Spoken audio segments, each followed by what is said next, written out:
Hi everyone, welcome to the preview for day 4 of Cheltenham 2026. It's going to be short and it's going to be snappy, and I'll reply to all the comments on all the videos when I get back, and I'll try and be in touch with anyone I haven't been in touch with regarding racing fairly soon. So I met a lot of viewers over the last 2 days at Cheltenham.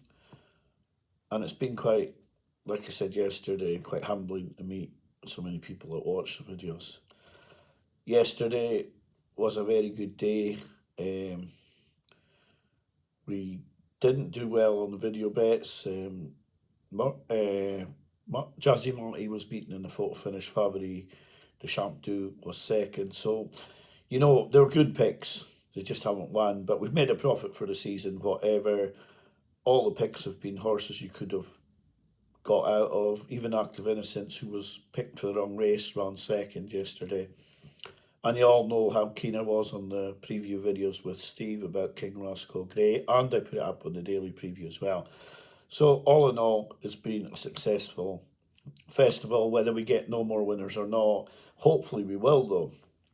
So going on to day 4 and quickly going through that, and it will be a very quick look.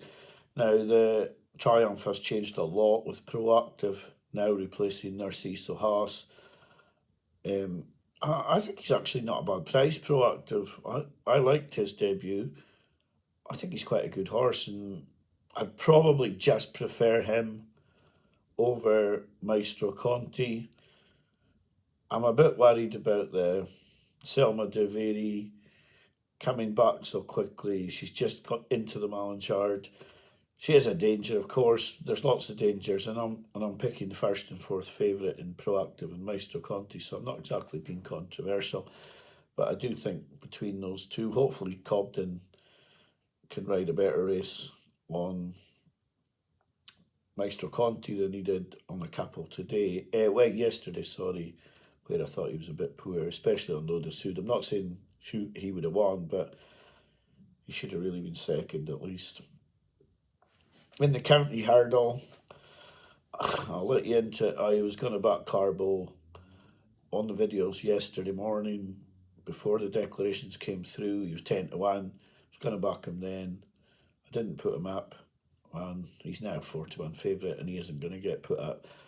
So, because all the bets have been put on value grounds this season, it would be between Hello Neighbour, 6.5, and Tell Her the Name.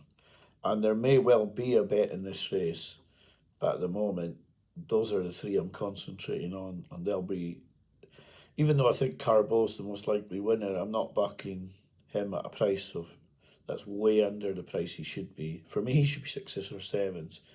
4 to 1 does not interest me.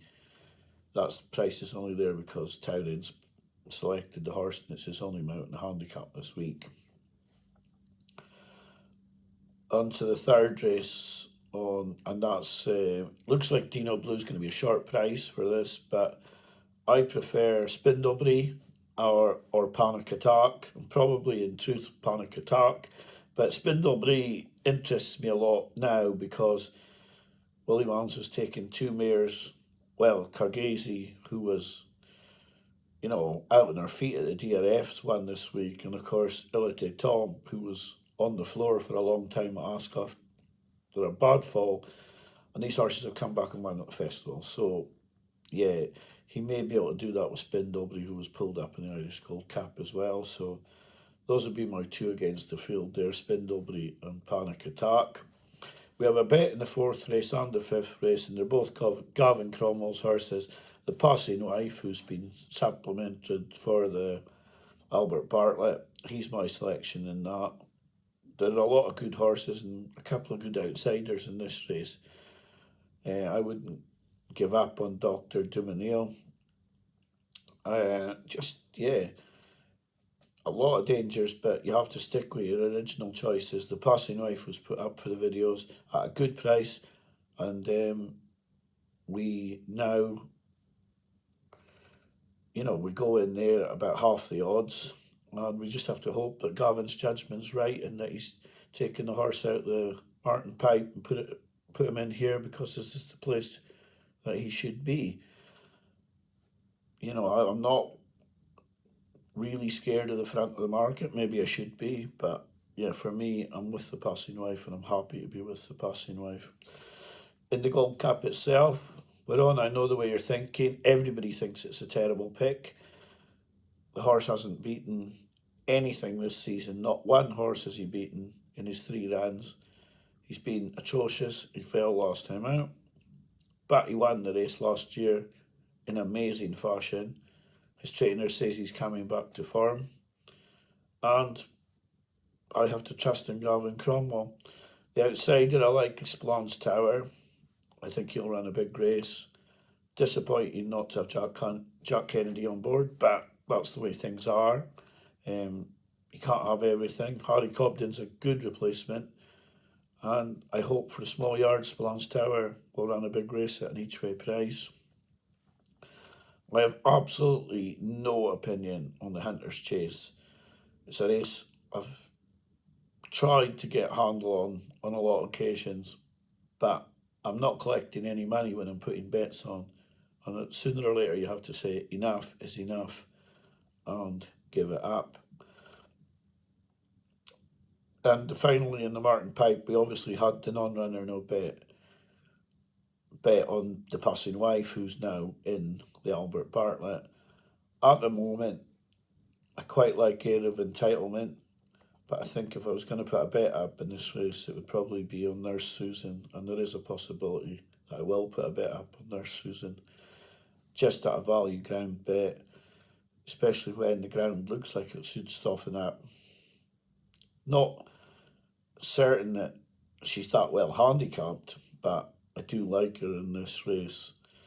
For a nap, it would be either the passing wife or I know the way you're thinking, but probably the passing wife. If they've paid their money to supplement, then they must have quite a good idea that this is going to run a good race, and hopefully he will. So, nap of the day, the passing wife. This is a short video today, not like my normal previews. But as you can tell, my speech isn't so good. Well, my voice isn't so good today, and yeah, it's not the best settings for a video.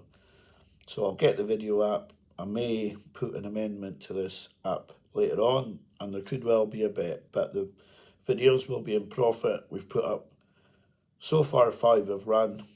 Act of Innocence didn't run in the right race, but finished second in the Turners. Meyertown didn't really run well. Madara won.